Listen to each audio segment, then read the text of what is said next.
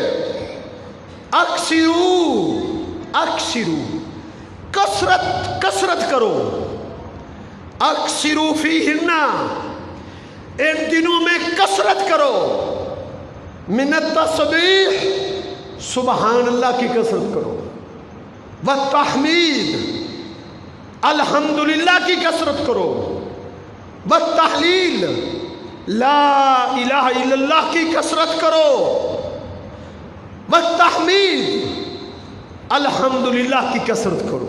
اپنی زبانوں کو سبحان اللہ سے، الحمدللہ سے، اللہ اکبر سے، لا الہ الا اللہ کے ترانوں سے جو ہے نا تر رکھو، اپنی زبانوں کو گنگناتے رہو، آوازیں نکالتے رہو تسبیحات کی۔ کوئی پابندی نہیں ہے مسجد میں ہو یا باہر ہو، کوئی پابندی نہیں، گھر میں ہو یا بازار میں ہو، کوئی پابندی نہیں، لیٹے ہوئے ہو یا بیٹھے ہوئے ہو، کوئی پابندی نہیں، باوضو ہو یا بے وضو ہو، کثرت کرو بس۔ چلتے پھرتے سبحان اللہ کرو، چلتے پھرتے الحمدللہ کرو، لیٹے ہوئے، پہلوؤں میں لیٹے ہوئے، بیٹھے ہوئے، وضو ہے تب بھی، وضو نہیں تب بھی، کثرت کرو بس، کثرت، اس قدر کثرت کرو دیکھنے والے کہیں یہ پاگل ہو گئے۔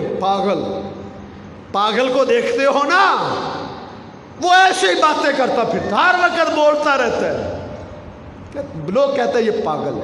ایسے ذکر گنگناتے رہو، بولتے رہو، حاجیوں والا عمل کرو تم بھی، فضول گفتگو چھوڑ دو، فضول باتیں چھوڑ دو، وقت ضائع کرنا چھوڑ دو۔ اکثروا فیہن التسبیح والتحلیل والتکبیر والتحمید، یہ جملے کثرت سے کرو، یہ بڑے عظیم جملے ہیں، بڑے عظیم جملے ہیں۔ افضل الکلامی بعد کتاب اللہ، اس قرآن کے بعد افضل ترین جملے، افضل ترین ذکر 4 کلمے ہیں، سبحان اللہ والحمدللہ ولا الہ الا اللہ واللہ اکبر۔ یہ 4 جملے قرآن کے بعد افضل ترین جملے ہیں، ان کے ساتھ اپنی زبانوں کو تر رکھو۔ یہ حاجیوں والا عمل ہے۔ ذکر میں آ جاؤ، اللہ کے ذکر کے ساتھ جڑ جاؤ، ایک ایک جملے میں اللہ بہت کچھ عطا کرتا ہے۔ سبحان اللہ اکبر من احد۔ ایک مرتبہ سبحان اللہ کہنے سے انسان کے نامہ اعمال میں احد پہاڑ کے برابر نیکیاں لکھ دی جاتی ہیں، احد پہاڑ کے برابر۔ ایک مرتبہ الحمدللہ کہنے سے احد پہاڑ کے برابر نیکیاں مل جاتی ہیں۔ ایک مرتبہ اللہ اکبر کہنے سے، ایک مرتبہ لا الہ الا اللہ کہنے سے احد پہاڑ کے برابر نیکیاں مل جاتی۔ جب آپ ایک مرتبہ کہیں گے سبحان اللہ والحمدللہ ولا الہ الا اللہ واللہ اکبر، گویا کہ احد پہاڑ کے برابر 4 احد پہاڑ ہوں، اتنی نیکیاں اللہ نے آپ کو عطا کر دی ہیں۔ کیا یہ نیکیوں کی سیل نہیں ہے؟ کیا یہ نیکیوں کا بہترین موقع نہیں ہے ان کو جمع کرنے کا؟ اگر یہ دن غفلتوں میں گزر گئے پھر ہم کہتے رہے بھی نہیں نیکی کرنی بڑی مشکل ہے۔ نہیں مشکل، آسان ہے۔ نبی علیہ السلام نے فرمایا کہ جس طرح حاجی کرتے ہیں تم بھی اسی طرح اللہ کا ذکر کرو۔ حاجی 9 ذی الحجہ کو عرفات میں جاتے ہیں اور وہاں دعا کرنے کا حکم ہے۔ کثرت سے دعائیں کرو اپنے لیے، اپنے عزیز و اقارب کے لیے۔ اللہ اس دن انتہائی قریب آ جاتا ہے۔ دن کو بھی پہلے آسمان پہ اللہ رب العزت آ جاتے ہیں۔ پہلے آسمان تو پہلے آسمان پہ اللہ رب العزت صرف عرفات کے میدان تک نہیں ہوتے، پوری دنیا کے آسمان پر اللہ اس دن پہلے آسمان پر ہوتے ہیں۔ کثرت سے دعائیں کرنے کا حکم ہے۔ اور حاجیوں کی سب سے بڑی دعا کیا ہوتی ہے؟ نبی علیہ السلام نے فرمایا تھا میری دعا پہلے نبیوں کی دعا عرفات کے میدان میں یہ ہے، لا الہ الا اللہ وحدہ لا شریک لہ لہ الملک ولہ الحمد بیدہ الخیر وہو علی کل شیء قدیر۔ اللہ کے پیغمبر عرفات کے دن سورج غروب ہونے تک زور سے لے کر یہی دعا پڑھتے رہے، کثرت سے پڑھتے رہے۔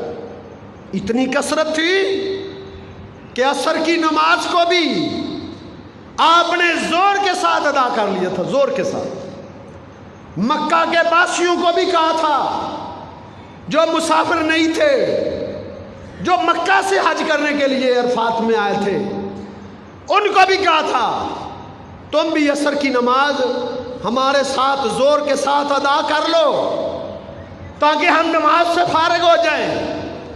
اب ہم نے ایک ہی کام کرنا ہے سورج غروب ہونے تک۔ وہ کیا کام ہے؟ وہ اللہ کا ذکر ہے، وہ دعا ہے۔ وہ دعا کیا تھی؟ یہ دعا لا الہ الا اللہ وحدہ لا شریک لہ لہ الملک ولہ الحمد وہو علی کل شیء قدیر وفی روایاتہ بیدہ۔ یہ دعا کثرت سے اللہ کے نبی پڑھتے رہے، کثرت سے۔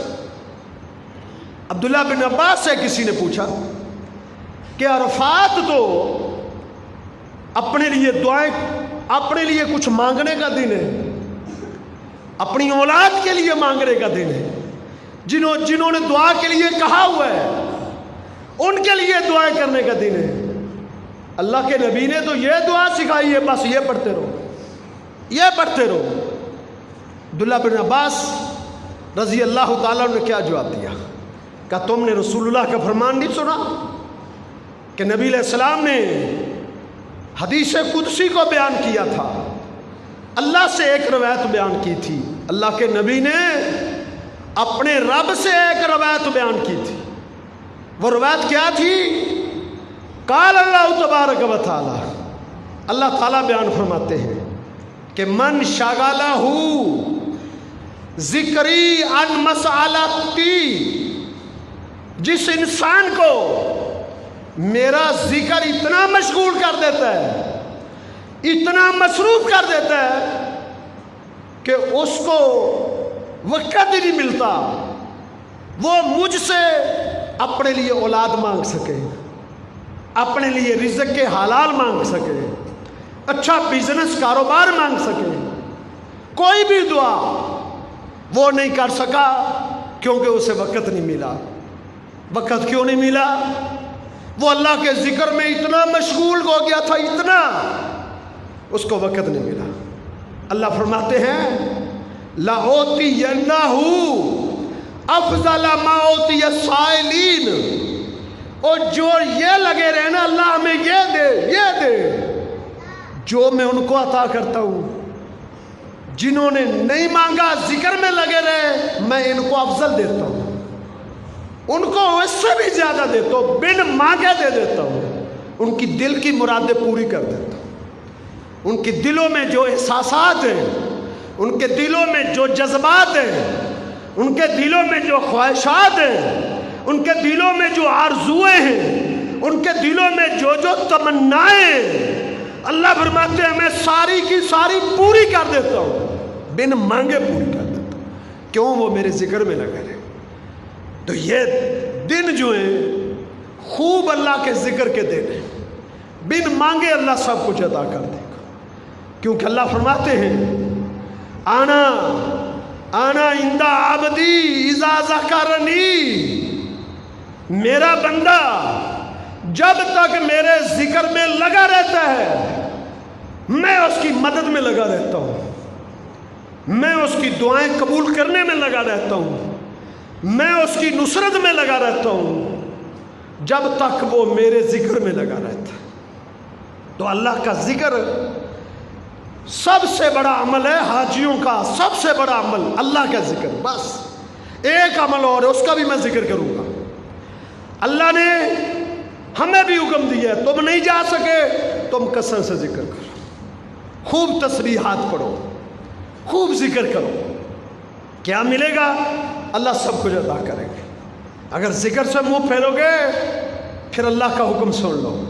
اللہ فرماتے ہیں یا ایھا الذین آمنوا لا تلہکم اموالکم ولا اولادکم عن ذکر اللہ، اے ایمان والو دیکھنا، ہوشیار ہو جاؤ، لا تلہکم اموالکم، تمہاری دولتیں، تمہارے کاروبار، تمہارے بزنس، تمہاری کھیتی باڑی، تمہاری دکانیں، تمہاری اولادیں تمہیں اللہ کے ذکر سے غافل نہ کر دیں کہ تم اللہ کے ذکر سے غافل ہو جاؤ، مصروف ہو جاؤ کاروبار میں اور کھیتی باڑی میں۔ لا تلہکم عن ذکر اللہ، تمہیں اللہ کے ذکر سے غافل نہ کرتے۔ اگر تم غافل ہو گئے وَمَن يَفْعَلْ ذَلِكَ فَأُولَئِكَ هُمُ الْخَاسِرُونَ، جو غافل ہو گیا نا اللہ کے ذکر کرنے سے وہ گھاٹا پا گیا ہے، وہ نقصان اٹھا گیا ہے، اس نے کچھ حاصل نہیں کیا، بھلے اس نے دنیا کٹھی کر لی ہو، وہ گھاٹے میں۔ کیوں گھاٹے میں؟ گھاٹے میں کیوں ہے؟ اللہ نے دوسری جگہ اس کی وضاحت کی ہے۔